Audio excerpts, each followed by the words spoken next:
Bonjour les amis, Bogdan is here and I invite you to discuss a Provably Fair online casinos. Provably Fair online casino games and all the things connected to it. So who uses this term? Why it even matters?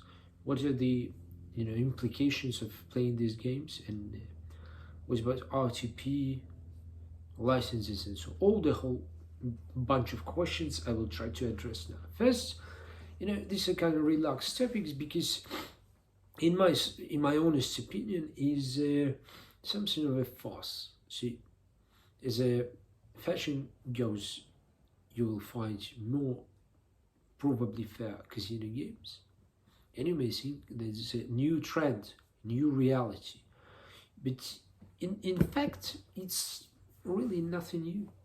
So let's say how it works.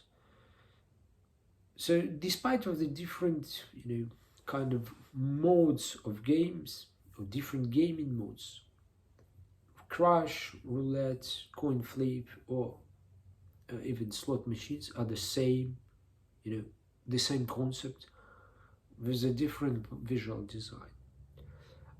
Slot machines obviously are most popular these days, and but still the actual function of the game essentially is the same.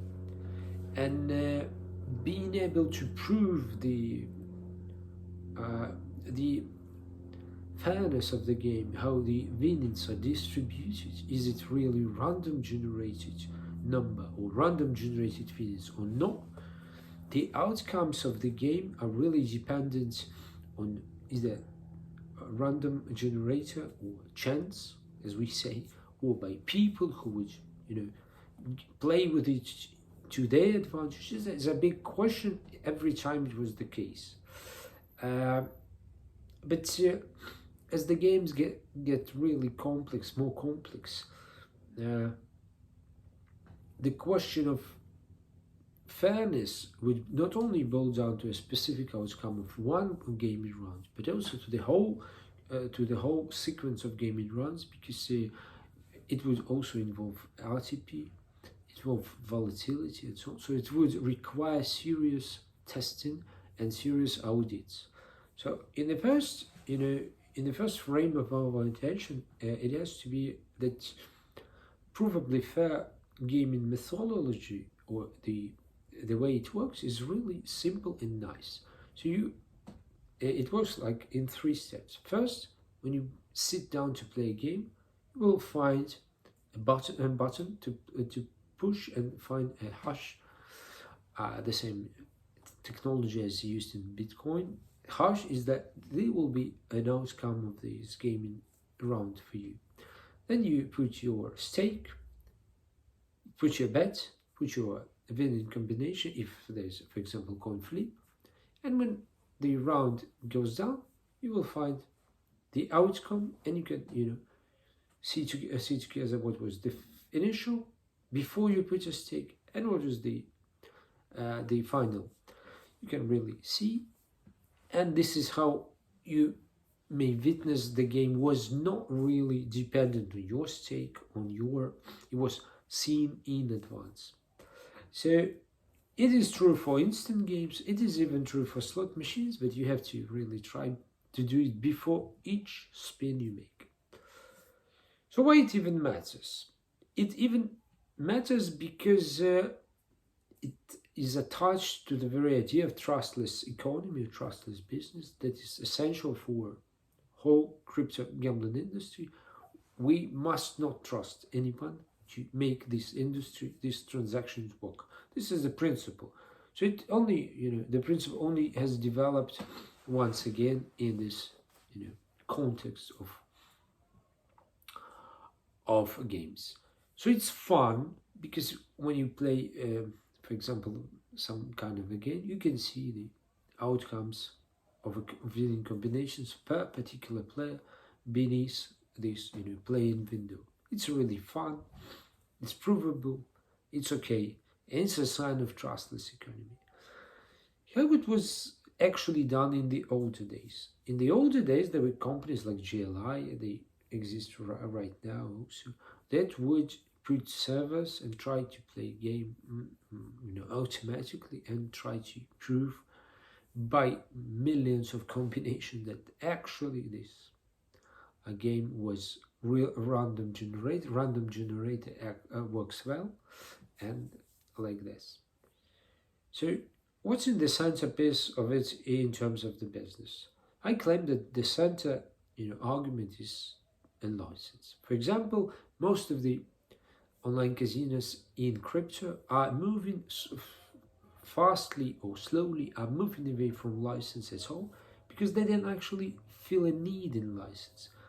They don't. Many of them, like Just Beat, for example, casino, do not actually have slot machines from those big names, large providers. They have their own in-house game. In-house game is a whole new industry. Everyone provides simple but clean and nice in-house games, and they, by being able to prove that they are fair, they can depart from the whole idea of license. They don't need license in any case because license is another way to prove, prove fairness of a game. But it gives a lot of new opportunities. If you don't need a license, you're not, bound by all the things related to license. It means geographies, it means banking, and all this stuff. So banking has been overcome by the very wallets and the very deposit and withdrawal methods. So the last the stumble stone of this thing is game developers. So if game developers are in-house, they're probably fair. License can be extinguished from this equation and doesn't even matter right now. And apart from license, there's also one emphasis or one importance that can be attached to Provably Fair casino games, and this is about a visual distinction of new Waive games and older, likewise older games.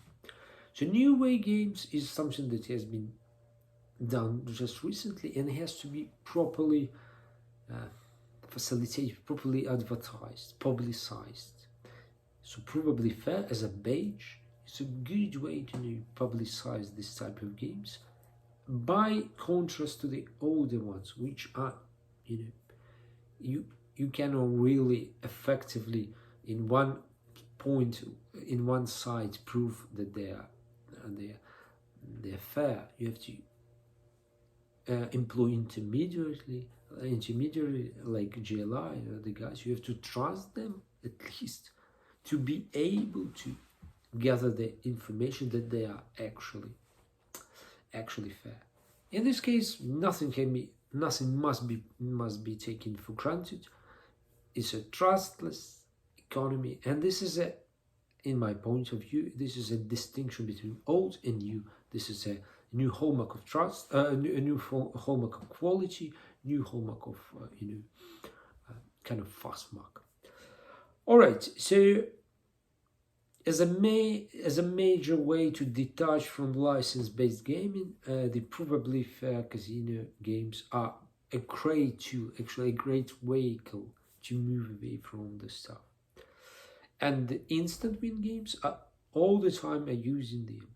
What about RTP and slot machines? My third claim here is that RTP is not actually covered by the whole idea of proving games fair by the technology of Bitcoin and SHR 256 and so on. So obviously it can give you a proof that the result was random generated, but it cannot give you a proof that the RTP satisfied or really what they claim. This is a crucial point here. So if you play slots, you must not really attach such great attention to the batch of Provably Fair games. So probably this is the end of this discussion. I want to make 3 key points. That is a kind of a way to detach from licenses, a way to show a greater significance, emphasis on new Waive games as a quick way to show they are fair, But also it doesn't really make much difference because it cannot cover the RTP at all in slot machines if you play in slot machines, so it doesn't really convey much importance to you. Thank you for watching. I hope you enjoy your Probably Fair or just traditional casinos. If you have questions, comments here, please drop me an email. You can find it here or comment, like my video. Thanks. Bye.